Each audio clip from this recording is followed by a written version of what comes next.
예, 반갑습니다. 잘 지내고 계시죠? 건강도 잘 관리하고 계시죠? 오늘은 서비스 마케팅론 5월 25일 11주차 강의를 시작하겠습니다. 엊그제 3월 16일 날 1주차 시작했는데 벌써 11주차까지 왔습니다. 또 그제 8주차인 여러분들 중간고사도 다 잘 마무리하셨죠. 그래서 이제 반환점을 돌아서 우리가 목표 지점까지 가속화 상태에서 지금 달리고 있습니다.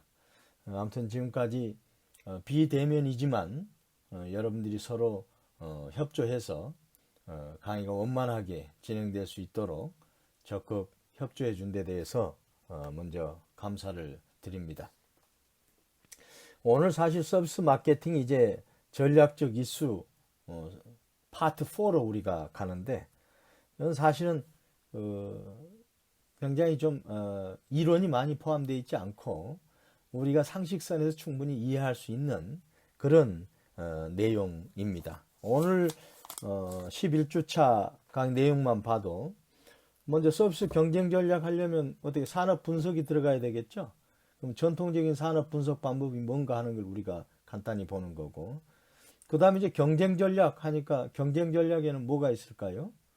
원가 효율성 전략이 있겠죠? 가장 중요한 원가 효율성 전략. 그래서 수익을 내는 겁니다. 그 다음에 두 번째는 이제 차별화, 개별화 전략입니다. 두 번째는. 그 다음에 세 번째 뭐냐면 서비스 품질 전략이죠. 그러니까 원가로서 경쟁에서 이기겠느냐, 이길 거냐, 서비스 품질로서 이길 거냐, 그 다음에 이제 차별화해가지고 고급화해서 이길 거냐, 이거거든요. 근데 서비스 품질에는 이제 기술 품질하고 기능 품질이 있습니다. 그러면 어느 포지셔닝을 선택할 거냐. 이 세 가지가 합해서 이제 전략 포지셔닝 맵이 만들어집니다. 거기에 따라서 복잡성, 다양성, 뭐 이런 걸 다 포함해 가지고 어디 위치에 포지셔닝 했을 때 내 서비스 경쟁 전략으로서 타당해 가지고 소비자들의 호응을 받을 건가 하는 거죠. 그 다음에 이제 경쟁 다음에 뭐가 있습니까? 경쟁 우위죠. 경쟁 우위를 어떻게 지속할 거냐. 여러분들 지속 성장 가능이란 말 있죠? 각 회사에서 많이 부르짖는 거거든요. 왜냐하면 기업은 지속적으로 성장해야 되는 거거든요. 지속 가능해야 되거든요. 그 중간에 끝나버리면 기업의 전략 목적이 없는 거 아닙니까? 그럼 그런 지속 전략을 꾸준히 추구해야 된다. 그래서 이제 지속적 경쟁 우위란 뭔가도 우리 간단히 보면 되고, 그 다음에 경쟁 우위에 그럼 원천이 뭐가 있을까? 그 다음에 이제 전략적 관리의 함정. 우리가 이제 관리를 하다 보면 스스로 그 함정 속에 빠져가지고 악순환이 돼서 실질적으로 오히려 경쟁을 약화시키는 그런 경우가 있는데 그건 이제 내부 효율성하고 이제 외부 효율성이 있겠고요. 그 다음에 악순환의 함정이 있는데 그걸 여하히 개선할 것인가 하는 거에 대해서 고민을 해야 되겠죠. 그 다음에 마지막으로 이제 서비스 지향적 전략. 경쟁 전략에서 가장 중요한 게 서비스 지향입니다. 기본적으로 서비스가 경쟁 우위했을 때만이 경쟁 전략으로서의 입지가 탄탄한 거죠. 그래서 서비스 지향적 전략이 뭔가 뭐 간단하죠. 이런 내용으로 오늘 여러분들한테 이제 설명을 드릴 겁니다. 근데 지금까지 우리가 이제 배웠던 걸 간단히 한번 오늘은 간단히 하고요. 다음에 다음 차수나 그 다음 차수쯤에 해가지고는 7P에 대해서 마케팅 7P에 대해서 다시 한번 제가 여러분들한테 간단하게 핵심 사항만 정리해서 설명을 드리도록 하겠습니다. 왜냐하면 그게 사실은 거의 전부니까요. 우리가 한번 쭉 목차를 한번 보시죠. 뭐 지금까지 해왔던 게 파트 1에서는 우리가 서비스 마케팅 개관해가지고 뭐 서비스의 의의가 뭐고 특징이 뭐고 그 다음에 이제 서비스 마케팅에 대한 이제 기본적 이해를 우리가 했죠. 그 다음에 이제 2부에 가서는 이제 가장 중요한 이제 적을 알아야 적을 알고 나를 알아야 승리한다 하는 개념에서 이제 상황 분석하고 이제 STP 분석 뭐 이걸 포지셔닝 이걸 했죠 저희가.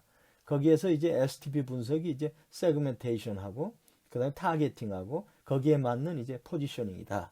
포지션 자체가 how to 전략이다. 가격도 포함되어 있고 품질도 모든 게 다 포함돼 가지고 거기에 포지션이 제대로 되었을 때 고객으로부터의 신뢰를 얻을 수 있고 고객의 사랑을 받을 수 있다 하는 걸 우리가 설명했고요. 그 다음에 이제 파트 3에 가서 우리가 이제 서비스 마케팅 믹스를 공부했습니다. 예. 원래 전통적 마케팅 믹스 4가지에다가 people, 사람, 프로세스, 과정, 그 다음에 피지컬, 에비던스, 물질 이 4개를 추가해 가지고 7P가 됐죠. 그래서 하나하나 저희가 상품에 대해서 프로덕트, 상품에 대해서도 우리가 알아봤고 그 다음에 이제 프로세스 아주 중요하죠. 왜 프로세스가 중요하냐면 서비스는 사실은 비분리성 아닙니까? 사람과 사람이 그러니까 기업에 있는 직원과 고객이 함께 이루어 나가야 되는 거거든요. 근데 제조업에 있어서는 물건을 만드는 것 따로 그 다음에 그것을 이제 공급해서 사용하는 것 따로 그러다 보니까 사람 간의 접촉이 필요 없었잖아요. 근데 서비스의 가장 큰 특징은 프로세스 속에 사람이 포함되어 있다는 겁니다. 그 다음에 그 프로세스 속에 사람도 포함되어 있지만 또 다른 사람도 거기에 다 포함되어 있는 거예요. 그렇죠. 그 다음에 이제 프로세스요. 그 다음에 이제 사람 관리. 사람이 아주 서비스건 제조업이건요. 지금은 사람이 이제 제일 중요합니다. 옛날에는 돈이 있어야 사업을 했지 않습니까? 지금은 그렇지 않아요. 뭐냐면 아이디어만 있으면 사업할 수 있습니다. 아이디어만 있으면. 예. 분명합니다. 여러분도 아이디어만 있으면 돈은 투자자든가 개인 투자자들은가 여러 유형에서 얼마든지 여러분 돈을 파이낸싱 해올 수 있습니다. 그래서 이제 그런 차원에서 사람이 아주 중요하다. 근데 이제 거기에 있어서 이제 내부 마케팅, 관계 마케팅에서 내부 직원도 고객이다 이거죠. 그렇죠. 그다음에 외부 고객은 당연히 받들어 모셔야 할 고객이고 이게 상호 작용을 통해서 기업도 윈하고 그 다음에 고객도 윈하는 그런 상황이 사람 관리에 있어서 가장 중요한 포인트다 이렇게 말씀드렸죠. 그 다음에 이제 한 가지 중에 또 물리적 증거. 서비스는 이제 무형성이라 그렇기 때문에 물리적 증거가 사실은 무형성을 극복하기 위한 가장 좋은 해답 아닙니까? 그래서 서비스 마케팅에 있어서의 이 물리적 증거는 굉장히 중요한 요소입니다. 예를 들면 대기업들이 해서 사옥을 아주 굉장히 의미 있게 짓는 거, 그게 다 물리적 증거 아닙니까? 애플이 무슨 저 우주선처럼 해가지고 하는 것, 그거 보면 다들 놀라지 않습니까? 그 다음에 거기에 함축된 의미에 대해서도 고객들은 얘기 안 하죠. 다 알지 않습니까? 아, 우주를 지향하고, 예를 들어서 우주. 전 인류를 지향하고 있구나. 그 다음에 뭔가 인류를 잘 살게 하기 위한 그런 목표를 추구하고 있구나 하는 것을 우리가 알게 되지 않습니까? 그러면 그 사업 하나를 통해서 제품에 대한 신뢰가 커지는 거고 그 기업에 대한 신뢰가 커지는 거고 그러다 보면 지속 가능 발전 기업이 되는 거고 영속된 기업이 되는 거죠. 물리적 증거가 아주 중요하다. 그 다음에 이제 가격 관리. 가격은 기본적으로 수익을 내는 데 있어서 가격 관리가 제일 중요한 거 아닙니까? 거기에서 핵심이 뭐라고 그랬죠? 원가죠, 원가. 네. 원가가 가장 중요한 요소라는 걸 제가 말씀드렸고, 그 다음에 이제 서비스 촉진 관리를 이제 전주했죠. 서비스 촉진 관리하고, 촉진하고 이제 프로모션 아닙니까? 프로모션. 그래서 판매치. 뭐 서비스 PR을 요즘 많이 하잖아요. PR이 Public Relations죠. 대중한테 이제 대중하고 어떤 홍보를 통해서 관계를 증진시킨 것. 그 PR이죠, 사실. 그래서 기업들은 요즘 PR을 많이 하지 않습니까? 왜? 기업의 PR이 곧 브랜드 PR이고 곧 이미지 향상을 통한 소비자의 신뢰를 얻을 수 있는 거니까 그런 거죠. 신뢰를 거기 있고. 그 다음에 이제 서비스 채널 관리. 채널 관리에 대해서 제가 전주차에 여러분들한테 충분히 설명을 드렸습니다. 그래서 실피에 대해서 저희가 서비스 마케팅 믹스에 대해서 설명했고, 이런 마케팅 믹스가 개별적으로 운용되는 게 아닙니다. 이게 믹스라는 의미는 합한다는 거, 섞는다는 거 아닙니까? 이 7가지 믹스를 어느 정도 비율로, 얼마만큼 크기로 이것을 믹스를 해가지고 내가 가장 최적의 포지셔닝에 내 상품을 얹어 놓을 건가 하는 게 중요한 거라 이거죠. 그래서 7P를 말씀드리고 오늘 이제 마케팅의 이제 전략적 이슈는 전략이란 게 뭐죠? 전략? 손자병법에서 그랬죠. 생과 사의 문제라고.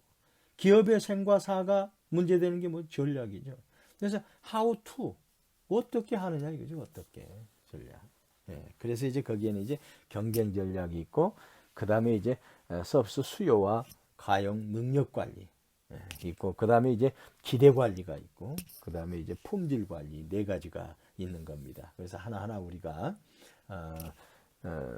기말고사 전까지 서비스 마케팅의 전략적 이슈에 대해서 여러분과 함께 공부하고 그 다음에 지금 이건 전략적 이슈 항목은 그렇게 복잡한 게 아니기 때문에 저희가 처음에 했던 1부 서비스 마케팅 개관하고 2부 상황 분석 및 포지셔닝하고 그 다음에 3부 서비스 마케팅 믹스에 대해서 다시 한번 제가 핵심 사안만을 정리해 가지고 여러분들한테 함께 공부하는 시간을 갖도록 그렇게 하겠습니다. 그렇게 하게 되면 여러분들은 이제 서비스 마케팅 전체에 대해서 확실한 그림이 머릿속에 이제 그려지게 되는 겁니다. 그 다음에 여러 번 반복했기 때문에 여러분들이 이제 잊을래야 잊을 수가 없게 됩니다. 그러면 여러분들이 향후 회사, 학교를 그만두고 사회에 나갔을 때 이런 서비스 마케팅이 여러분들한테 소중한 자양분이 될 수 있는 거라고 저는 감히 여러분들한테 말씀을 올립니다. 그래서 이제 이렇게 되고 제가 이제 이 경쟁 전략 이게 이제 시간이 많이 그렇게 소요된 파트가 아니기 때문에 한 가지 참고로 제가 이제 팁을 하나 여러분들한테 제공해 드리겠습니다. 그게 뭐냐면 여러분들이 이제 대학을 졸업하면 이제 3학년, 4학년이 대부분이신데 대학을 졸업하게 되면 이제 여러분들이 이제 사회로 나가지 않습니까? 사회로 나가는데 이제 필요한 게 제가 여러분들이 이제 국제적인 사람이 되라고 한번 말씀을 드렸죠. 왜냐하면 우리는 이제 이번에 코로나 사태를 보더라도 우리가 단일 국가로서 그냥 우리끼리만 살자 하는 게 불가능하다는 걸 느꼈지 않습니까? 그 다음에 이제 공급 체인망만 보더라도 하나의 기업이 한국에 있다고 해서 한국에서 부품에서부터 그 다음에 그러니까 원재료에서부터 부품에서부터 그다음에 완전 조리까지 다 이루어지는 게 아니라 그랬죠. 재료는 뭐 아프리카에서 사오든가 하고 그 다음에 부품은 전 5대양 6대주에서 다 가장 싼 가격에 가장 위험을 감소시키면서 조달할 수 있는 걸 해가지고 그게 다 물류를 통해서 한국에 와서 조립이 돼가지고 완제품으로서 이제 수출도 되고 우리 국내에 내수 소비도 된다. 그런 차원에서는 우리가 이제 글로벌화하지 않으면 안 된다 하는 걸 제가 한번 여러분들한테 전에 한 말씀을 드렸죠. 여러분의 시대는 이제 글로벌 시대입니다. 이제 의외로 지금 뭐 국가 간의 장벽이 있는 것 같지만 실질적으로 코로나 사태 발생하고 이후에는 실질적으로 산업에 장벽이 없구나 하는 것을 우리가 느낄 수가 있어요. 예. 그 다음에 이제 두 번째는 제가 이제 그러려면 국제적으로 말이 통하는 게 뭐냐. 그래서 이제 영어는 기본이 돼야 되겠다 하는 걸 말씀을 드렸고, 그 다음에 이제 제2외국어 정도는 지금은 이제 사실은 중국이 경제 대국 넘버 2 아닙니까? 그렇기 때문에 이제 특히나 중국어에 대한 관심을 많이 가질 필요가 있다. 그렇다고 여러분들 뭐 부담을 드리는 건 아닙니다. 언어라는 것도 내가 즐겨 해야 돼요. 어학이라는 것도. 그래서 내가 좋아하는 그래서 이제 예를 들어서 나는 이제 뭐 중남미 같은 데 가서 한번 접근을 해봤으면 좋겠다 한다면 여러분 이제 스페니쉬를 반드시 해야 되겠고요. 그렇지 않습니까? 아프리카 같은 데 한다 그러면 이제 어디로 가야 할까요? 불란서가 또 많이 통용되고 있죠. 그런 차원에서 여러분들이 제2외국어를 또 아랍이 앞으로 사실은 엄청난 그 인류 대국이면서 인도네시아도 사실은 무슬림 저기 아닙니까? 그러니까 그쪽 연관이 돼 있지 않습니까? 물론 아랍어는 아니고 인도네시아 자체어가 있지만 그런 차원에서 또 이제 아랍어도 앞으로 굉장히 큰 뭐랄까 효용 가치가 있다고 그럴까요? 그럼 그런 걸 해서 여러분들이 어학을 1+1으로 한다면 여러분들은 여러분의 미래에 대해서 걱정 안 해야 된다 하는 걸 제가 한 말씀드렸죠. 오늘 세 번째 팁으로 제가 말씀드릴 것은 우리는 이 세상에 표현의 자유가 있지 않습니까? 옛날에는 이제 사실은 저희 어릴 때만 해도 표현의 자유가 없었어요. 사실은 통제됐어요.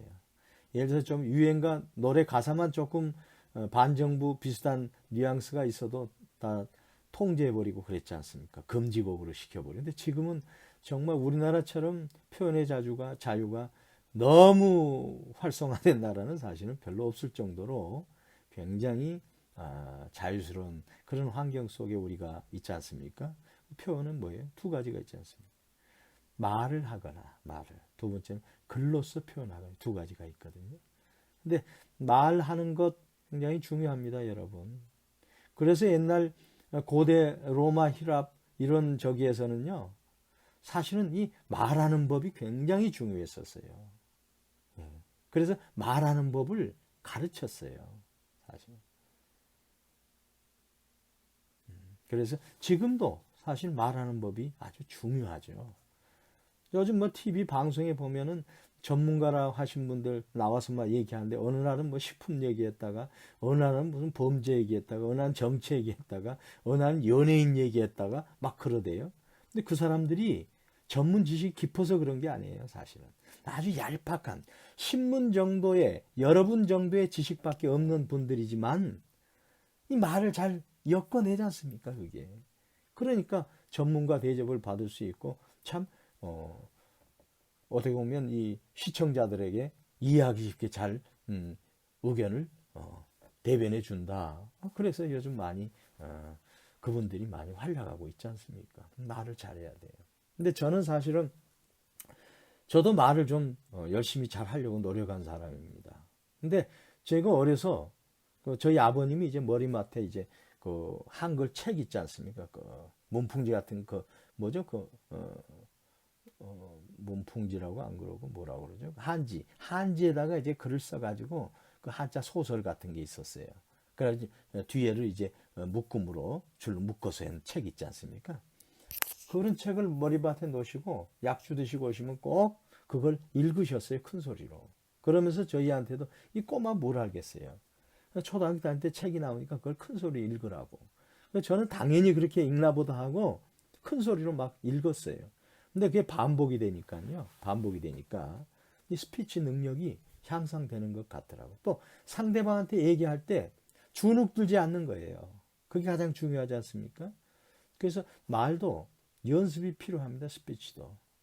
여러분들 그건 이제 여러분 스스로가 계속 노력을 하면 되는 거예요. 노력을. 그러니까 제가 오늘 말씀드릴 것은 말하는 것보다도 말은 워낙 여러분들이 잘 하니까 정말 요즘 젊은 사람들은 말 잘해요. 그 다음에 어린애들도 요즘은 유치원 안 가도 이 언어 구사 능력이 말이죠. 뛰어나요. 그러니까 저는 우리 한국 사람들한테 뭐 달리 말하는 법을 가르칠 필요는 없다고 생각해요. 왜? 워낙 잘하니까. 근데 뭘 하나 강조하냐면 글 쓰는 법을 여러분들이 많이 공부해야 됩니다. 요즘 이제 인터넷 들어가거나 뭐 하면 글을 안 쓰지 않습니까? 그냥 눈으로 읽어버리고 끝내지 않습니까? 근데 여러분들이 기업을 가거나 아니면 여러분들이 또 뭐 다른 전문적인 업무에 들어가서 일하거나 할 때는 이 글을 못 쓰면 안 돼요. 글이라는 게 무조건 무슨 뭐 페이지를 채우는 그런 글이 아니고요. 거기에 분명한 메시지가 전달되지 않는 글을 쓰면은 안 돼요, 사실은. 직장 생활에서는 특히 리포트를 못 쓰면 그건 사실은 직장 생활 오래 할 수가 없어요. 그래서 글쓰기가 아주 중요합니다. 근데 저는 여러분들한테 이제 한번 팁으로 말씀드리면 글 쓰는 데 있어서는 사실은 모방만큼 좋은 게 없어요. 예. 내가 어떻게 창의적으로 뭐 글을 새로 쓴다 뭐 그런 건 사실은 불가능하거든요. 모방이 아주 중요합니다. 근데 모방을 하려면 어떻게 해야 되느냐? 여러분 책을 사가지고요. 여러분이 좋아하는 책을 사서 한번 필사를 해보는 겁니다. 필사를. 네, 필사를. 그래가지고 책 전체를 한번 여러분들이 써보는 겁니다. 그러면 여러분들요. 어휘력도 늘지만 이 글쓰기에 대한 폼이 아주 정확하게 정립이 됩니다. 저는 어떻게 배웠냐면요. 제가 대학 다닐 때 그 당시에 여러 책들이 없었지 않습니까? 그래서 이제 사설집이 있어요. 그 중요 5대 일간지 이런 데 보면 사설집을 한 700페이지, 800페이지 된 것을 이제 만들어서 이제 팔고 그래요. 그걸 저는 중고 서점에서 사가지고 꾸준히 제가 필사를 했어요. 그 사설을 그대로 적어 옮겼어요. 근데 이제 그렇게 하다 보니까요, 이 사설을 쓴 사람이 의도하는 바가 뭔지, 이 사설에 있어서의 요점이 뭔지 하는 게 눈이 들어오는 거예요. 그 다음에 이런 방식으로 서론, 본론, 결론에서 매듭을 짓는구나. 이런 핵심 포인트가 문제 요인으로 해가지고 해결점이 뭔지를 정리하는구나. 육하 원칙은 이런 방식으로 전개되는구나 하는 것을 다 배웠어요. 그리고 나서 저는 글 쓰는 데 대해서 크게 두려워하지 않았어요, 사실. 그래서 미안한 말씀입니다만은 제 자랑 같지만 제가 직장에서 뭐 사장 10년사라든가 뭐 그다음에 뭐 외부에 뭐 대도 연설한다든가 이런 거 있지 않습니까? 그걸 제가 다 썼어요. 제가 다. 근데 제가 써가지고 크게 수정받은 바가 없어요. 왜? 상당히 원하는 바가 뭔지를 명확히 맥락을 파악하고 그 다음에 거기에 있어서의 이치와 그 다음에 문제와 문제 해결과 그 다음에 정확한 비전이 딱 정리가 되기 때문에 읽어보는 사람이 오케이 해가지고 그냥 했거든요. 근데 그것은 제가 능력이 있어서가 절대 아니에요. 저는 능력 있는 사람이 아닙니다, 사실은. 아주 지극히 평범한 사람이었어요.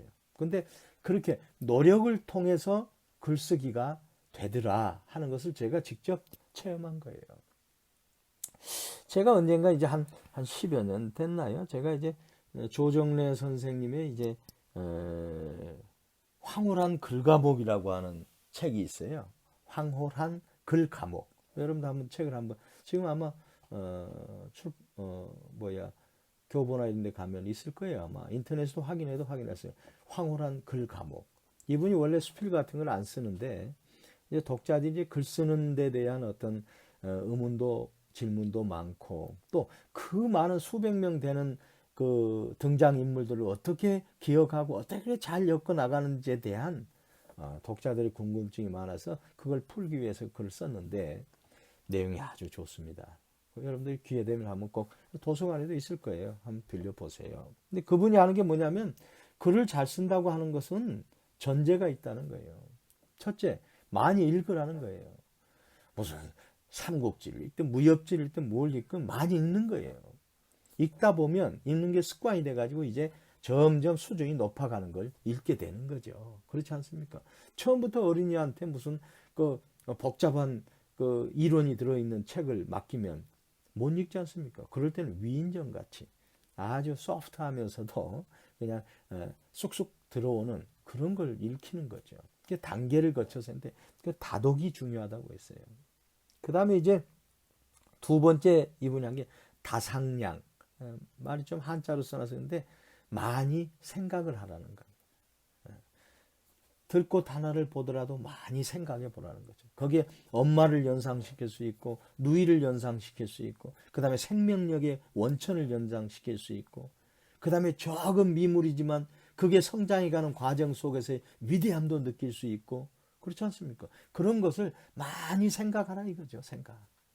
왜? 우리 사고도 생각도 자꾸 생각하면 이게 개발이 됩니다. 개발이. 근데 생각을 안 하면요. 안 하면 이제 생각 자체가 점점 무뎌지는 거예요. 그래서 다상량하라. 그리고 나서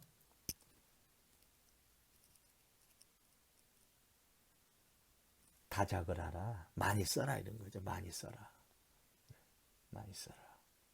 그런 기본 지식이 머릿속에 경험이나 지식이 없다면 쓸 수 없는 거죠, 사실은. 그렇지 않습니까?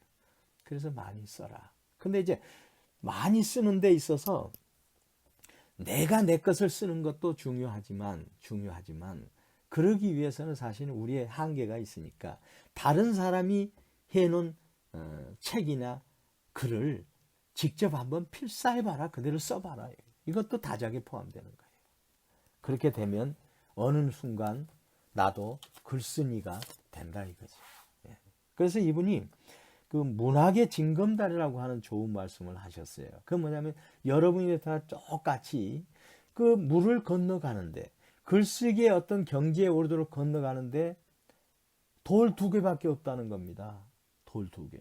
그럼 돌 2개 가지고 우리가 어떻게 거기를 건너갑니까? 먼 거리를. 어떤 사람은 그게 5m, 10m가 될 수 있고 어떤 사람은 100m가 될 수 있고 그럴 거 아닙니까? 왜? 그건 본인의 능력 내지는 과거의 경험치에 축적된 양에 따라서 그러겠죠. 그래서 이분은 뭐냐면 둘밖에 누구나 징검다리 놓는 데 있어서 돌은 둘밖에 없다. 그럼 어떻게 되느냐? 내가 하나를 밟고 또 하나를 밟고 뒤에 있는 돌을 내가 들어서 앞으로 옮기고 꾸준한 반복 속에서 내 징검다리가 완성이 돼서 나는 저 피 안에 글 쓰는 곳으로 도달한다. 이거. 그 얘기는 뭐냐면 내 스스로가 그만큼 인내를 갖고 노력하라는 겁니다. 그러면 누구라도 이분도 사실은 글 쓰는데 별로 재주가 없어서 국문과 해가지고 시이나 돼볼까 시나 한번 써볼까 하다가 거기서 자빠져가지고 그런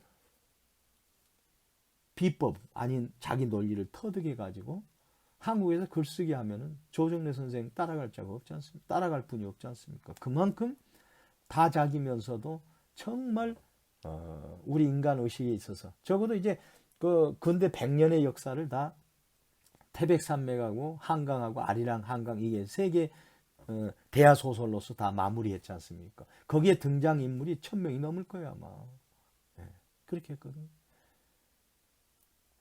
그런 그분도 이런 문학의 징검다리를 통해서 건너갈 수 있었다.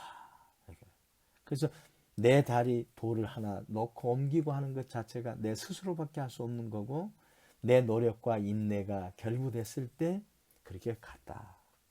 그래서 저도 여러분들 이제 그런 어떤 생각에 공감을 했으면 좋겠고요. 그 다음에 이분이 이제 필사를 무조건 필사하는 것 뭐 그런 게 아니고 뭐냐면 이제 책 선택을 잘하라고 했어요. 책 선택을. 여러분들 이제 책 선택은 여러분이 이제 하면 되는 겁니다. 책 선택을 하시고 그 다음에 이제 책을 한번 읽어보라고 해서 쭉 읽어. 그럼 책을 읽어보면 사실은 이 저자가 무슨 의도로 이 책을 썼는지 알지 않습니까, 사실. 그 다음에 각 단원마다의 핵심 키워드가 주어지지 않습니까? 그런 걸 한번 다 파악을 해봐라. 그러고 나서 전체를 한번 구성해보고 흐름을 한번 파악해보라. 글을 읽을 때. 그러고 나서 문단과 문단이 어떻게 정리가 되고 문장과 문장이 어떻게 연결되고 하는 게 정말 물 흐르듯이 잘 연결되는 그런 것을 직접 한번 보라. 그리고 나서 본격적으로 필사를 하라. 그럼 글을 쓰면서 내가 미처 깨닫지 못했던 게 바로 팍팍 드러난다는 겁니다. 얼마나 집중해야 그 필사가 제대로 완성이 되겠어요. 그래서 이 조정래 문학관 전라도 벌교, 보성 벌교에 있는데 거기 가면은 그 며느리도 쓰고 아들도 쓰고 한 거 필사한 게 아주 얇게 쌓여 있어요. 그 다음에 독자들이 쓴 것도 쌓여 있거든요. 정성을 다해서 200자 원고지의 그 필사본을 쓴 겁니다.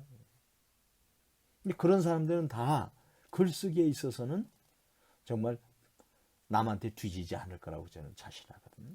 그래서 여러분 글쓰기가 직장생활 하는데 굉장히 중요합니다. 레포트 하나 잘 쓰면은요 바로 인정을 받습니다. 그 다음에 그런 일이 있을 때 불러요. 우리가 말로 하는 것은 시간의 제약도 있고 공간의 제약도 있고 그러지 않습니까? 근데 글이라고 하는 것은 상대방한테 전달할 때 시간의 공간의 제약이 없지 않습니까? 레포트 몇 장 해주면 해외 출장 사장이 가시는데 기본적으로 레포트 한 2-3장 써주면 가면서 그거 볼 거 아닙니까 그게. 그렇지 않습니까? 거기에 있어서 핵심을 파악했으면 그로 인해서 출장의 성과가 좋았다 그러면 여러분들은 거기에서 인정받게 되는 거죠. 그래서 여러분들은 글쓰기를 특히 학창시절에 시간 많아요. 이 좋은 학창시절에 여러분들이 글쓰기에 좀 노력을 해서 여러분의 어떤 그 강점으로 글쓰기가 하나 포함된다면 그 다음에 여러분들 이제 불원간 직장에 들어가거나 할 경우에 여러분들 자술서 이런 거 다 쓰지 않습니까? 그건 남의 걸 100개 가지고 되겠어요? 안 되죠. 그건 여러 번 써보는 그런 내공이 있어야 내 마음에 우러나는 나만의 글이 탄생되는 거 아니겠어요? 그렇게 한번 해보시면 돼요. 그 다음에 요즘 면접할 때 어떻게 하냐면요. 이제 핵심 면접 해가지고 A4지 한 4-5장을 줘요, 각각. 그 다음에 거기에다가 주제를 줘요. 예를 들어서 뭐 코로나19 사태에 대해서 뭐 논하라 한다는 이렇게 줘요. 그러면 거기에는 예를 들어서 뭐 그 의대 출신만이 그렇게 쓰는 게 아니고요. 코로나 사태에 대한 기본 개념은 누구나 다 알지 않습니까? 거기에서 내가 전공을 뭘 했으면 경영학 측면에서 코로나19 사태가 어떻게 될 건지에 대해서 쓰는 거예요. 거기에 뭐 다른 엉뚱한 얘기 쓰면 안 되는 거죠. 내 전공이나 내가 제일 잘 알고 있는 내용을 거기에 넣어야 되는 거예요. 그래서 경영학 차원에서 코로나19 사태는 이제 언택 산업이 뜰 것 같다 이제. 그 다음에 이제는 어떤 비대면으로 이제 물류라든가 이런 상품 교환이 대대적으로 일어날 것 같다. 그러기 위해서는 이제 ICT 산업과 이 경영이 연계돼 가지고 이제는 새로운 발상의 경영 구상을 해야만이 기업이 영속화될 수 있겠다. 이런 걸 이제 경영적 차원에서 내가 있는 것을 쓰는 거죠. 그렇지 않습니까? 그리고 결론적으로 이제 답을 딱 내서 그걸 이제 발표하는 거예요. 쓴 것을. 거기에 특색이 있어야 되는 거예요. 특색이. 근데 우리는 글을 안 써보다 보니까 특색이 없어가지고 첫 사람 한 것부터 다음 사람까지 거의 비슷하게 얘기를 해요.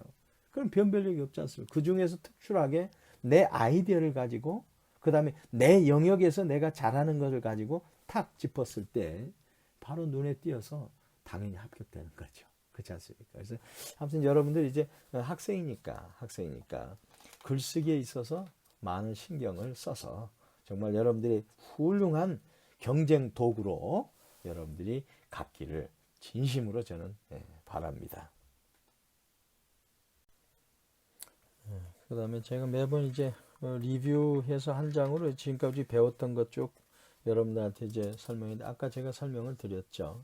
그래서 한번 제목만이라도 여러분들이 쭉 이렇게 보시면 이런 흐름으로 우리가 공부를 해왔구나 하는 걸. 그 다음에 이 서비스 마케팅이 이런 어떤 구성 요소들이 포함돼 가지고 전개되고 있구나 하는 걸 여러분들이 느낄 수 있게 되고요. 제가 이렇게 이제 항상 처음에 이렇게 리뷰 내용을 정리한 이유는 한번 여러분 이제 머릿속에 다시 한번 이걸 회상해 보라는 겁니다. 회상.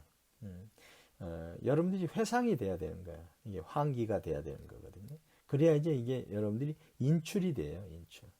그러니까 이제 우리가 은행에 저축하는 것, 그건 장기 기억이라고 볼 수 있어요. 저축하는 거. 근데 그것을 이제 쓰려면 괜히 돈 빼는 게 아니지 않습니까?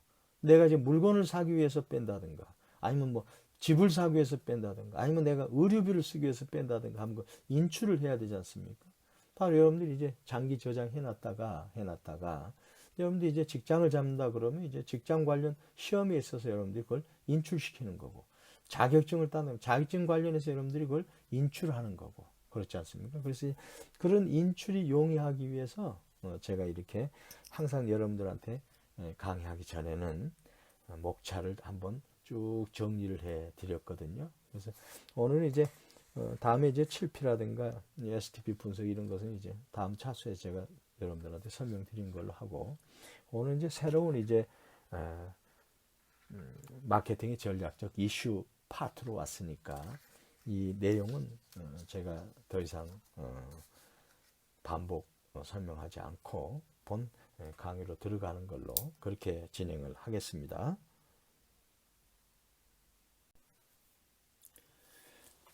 먼저 산업 분석을 한번 보겠습니다. 기업이 속해 있는 산업의 구조와 변화는 기업의 전략 방향과 수익성에 영향을 미친다. 그렇죠. 이게 산업 분석 중요한 거죠. 이게 기술의 발전과 확산은 서비스의 차별화를 어렵게 하고, 그렇죠. 기업마다 시장에 대한 지식을 축적함에 따라 전략의 차별화도 어려워진다. 그러니까 서로 비슷비슷해진다 이런 거죠. 또한 시장의 성장 패턴이 변화함에 따라 고객의 태도와 욕구가 변해서 대체제 산업으로부터의 위협이 나타나기도 한다. 그래서 산업의 구조와 진화 과정은 기업에게 매우 중요한 환경 요소로 작용하며 이에 대한 분석과 이해가 마케팅 전략 수립 과정에서 필수적으로 이루어진다. 근데 산업 분석에 있어서 제가 아직 강의 노트는 안 적었습니다. 참고하십시오. 산업 분석에 있어서 기업 분석과 동일하게 두 가지 사조가 지금까지 유지되고 있어요. 그건 뭐냐면 이제 하나는 이제 마이클 포터를 중심으로 한 산업 분석이 하나 있어요. 이분은 이제 기업의 외부적 환경을 통해서 산업을 분석하는 겁니다. 그래서 상대적 위치를 확인하는 건데요. 우리가 이제 이분은 이제 기회와 위험 요인으로 판단합니다. 산업을. 어떤 산업은 기회 요인이 있고 어떤 산업은 위험 요인이 있다. 예를 들어서 이분이 이제 과거에 쭉 이제 미국에 있어서의 산업계의 이제 수익성 분석을 해보니까 이 저 항공사는 수익률이 한 11%밖에 5.9%밖에 안 돼요. 항공사는 전체적으로 평균 수익률이. 근데 제약회사는 31.7%예요. 그러면 우리가 새로운 산업에 진출하면 어디로 가야 되겠어요? 바로 제약회사로 가야 되겠죠. 수익률이 낮다는 것은 경쟁이 심화됐다는 거죠. 그래서 그런 이제 기업 외부적인 환경 요인으로부터 산업 분석을 해가지고 내 경쟁 전략을 수립해야 된다 하는 게 이제 80년대 마이클 포터 경영 구루가 주장한 겁니다. 그래서 이분은 전략가의 임무는 경쟁을 이해하고, 그러니까 산업 경쟁을 이해하고 이에 대응하는 것이다 그랬어요. 그것도 맞는 말씀이죠. 근데 그렇게 되다 보니까 그 90년대 초에 들어가지고 이제 게리 하멜이라고 하는 이제 경영 구루예요. 이분도 아주 훌륭한 분인데 이분이 이제 뭐 산업 경쟁 요소 해가지고 산업 분석한다고 하는데 그럼 항공사 중에 사우스웨스트 항공사는 왜 이리 이익률이 높냐? 5.9%가 훨씬 높다. 그다음 왜 이렇게 발전이 계속 지속되고 있냐? 그걸 이제 분석하니까 꼭 산업 분석만으로 기업의 경쟁 전략을 수립해서는 안 된다 하면서 내세운 게 뭐냐면 이분이 기업 내부 환경이 중요하다고 본 겁니다. 그래서 이분이 얘기한 게 이제 핵심 역량이 여기 나옵니다.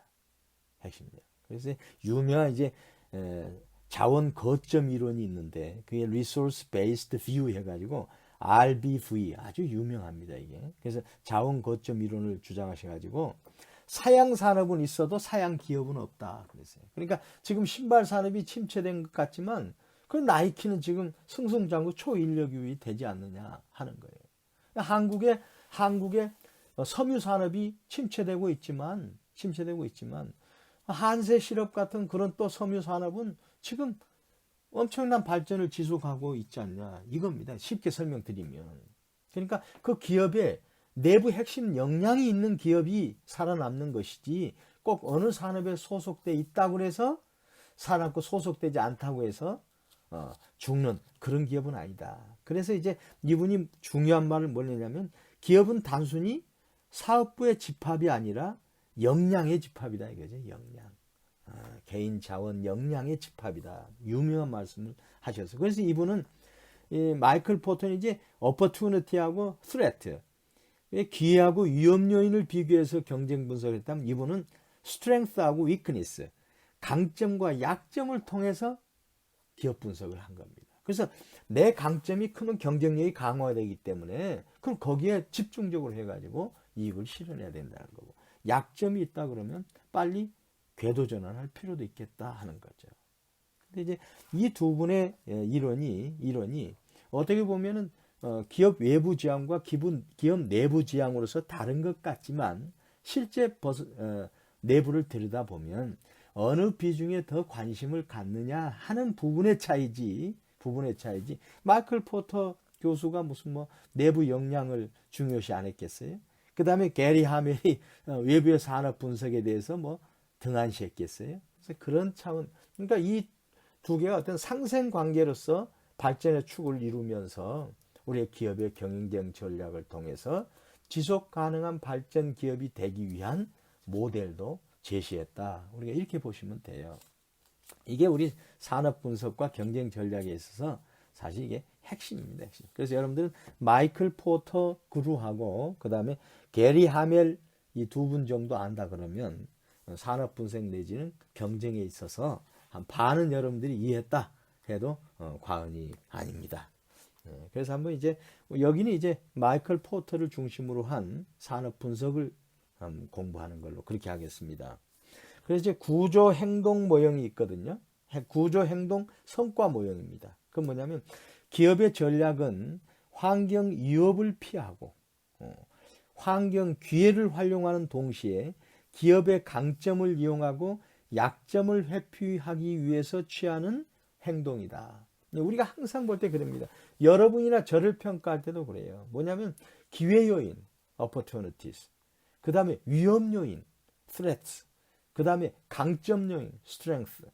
약점 요인, weakness. 이 네 가지가 내가 어디에 포지셔닝 돼 있는가 하는 게 내 개인의 경쟁 역량이에요. 그게. 기업의 경쟁 역량은 마찬가지죠. 똑같죠. 기업 전략을 수립하는 데 있어서. 이게 나를 아는 표준 지도라고 보시면 됩니다. 이게. 따라서 우수한 전략을 개발하기 위해 기업은 반드시 기업 환경의 분석을 통해서 기회와 위협을 발견할 수 있어야 한다. 환경 위협과 기회를 분석하는 데 사용할 수 있는 가장 대표적 이론적 틀로는 산업 조직론에서 개발된 마이클 포터 중심한 산업 조직론입니다. 그런데 구조, S, 행동, C, conduct, 성과, performance. 그래서 SCP 모형이 아주 유명합니다. 그러니까 산업 분석에 있어서는 SCP 모형이고 자원 거점 이론에 있어서의 게리 하멜은 이제 RBV 이론이죠. 이 두 개가 아주 좋은 이론으로서 지금까지 이제 기업의 성장에 큰 좋은 서포트, 이념적 제공을 하고 있는 겁니다. 이론적 제공을 하고 있는 거죠. SCP 모형에 의하면 산업 구조가 기업의 행동과 경영 성과를 결정한다고 그랬어요. 산업 구조가. 그래서 여기서 산업 구조는 산업 내 구매자와 판매자 수, 제품의 차별화 정도, 진입 장벽, 비용 구조, 수직 통합 등으로 측정이 된다. 그 다음에 기업 행동은 이건 뭐냐면 이제 how to 전략입니다. 전략은 산업에 참여한 각 기업의 구체적 행동을 말한다. 전략. 가격 정책을 어떤 전략 쓸 거냐. 상품 전략은, 광고 전략은, 연구개발 전략은, 공장 및 설비에 대한 투자 전략은 전략이 있습니다. 그래서 산업 구조가 중요하다고 이제 마이클 포터는 얘기했던 거고 그 산업 구조 속에서 어떤 전략을 경쟁 전략을 썼을 때 기업 성과가 평균 이하로 나느냐, 평균으로 나느냐, 평균 이상의 재무적 성과로 나오냐를 측정하는 것을 모형을 만든 거예요. 그럼 굉장히 아주 이치적으로 그 모형 속에 대입하면 내 기업의 현 주소가 나올 수 있게 된 거죠. 이걸 이제 마이클 포터가 만든 겁니다. 그래서 이제 구조 행동 성과 모형에 의하면 환경 위협은 산업 내 경쟁을 증가시켜 가지고 기업의 성과를 저하시키는 기업 외부의 힘을 말한다. 그 다음에 환경 기회는 산업 내 경쟁을 줄여서 기업의 성과를 증진시키는 힘을 말한다. 그러므로 기업은 산업 내 위험 요인을 분석해 가지고 환경 위협을 완화시킬 수 있는 전략을 개발해야 된다 하는 거죠. 굉장히 아주 시스테매틱하게 이 모형을 잘 정리를 한 겁니다.